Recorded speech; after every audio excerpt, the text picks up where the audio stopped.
সিরিয়ার স্বৈরশাসক বাশার আল আসাদ ক্ষমতা হারিয়ে মস্কোয় পালানোর পরেও দেশটির কেন্দ্রীয় ব্যাংকে প্রায় ২৬ টন সোনার মজুদ অক্ষত রয়েছে। প্রতিবেদন অনুযায়ী সংশ্লিষ্ট ৪টি সূত্র এই তথ্য জানিয়ে বলেছে, সিরিয়ায় ২০১১ সালে গৃহযুদ্ধ শুরুর সময়ও এই একই পরিমাণ সোনা সেখানে রক্ষিত ছিল।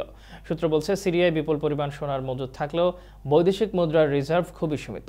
সিরিয়ার কেন্দ্রীয় ব্যাংকের তথ্যের বরাতে ওয়ার্ল্ড গোল্ড কাউন্সিল বলেছে, ২০১১ সালের জুনে দেশটিতে সোনার মজুদ ছিল ২৫.৮ টন। রয়টার্সের হিসাব মতে অর্থের অঙ্কে এটি $2.2 বিলিয়ন সমান।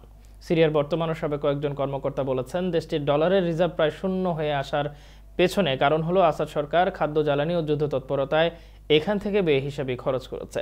গৃহযুদ্ধ শুরুর দীর্ঘ ১৩ বছর পর সম্প্রতি বিদ্রোহীদের ঝোড়ো আক্রমণের মুখে ৮ ডিসেম্বর ক্ষমতা ছেড়ে রাশিয়ায় পালিয়ে যান বাশার আল আসাদ।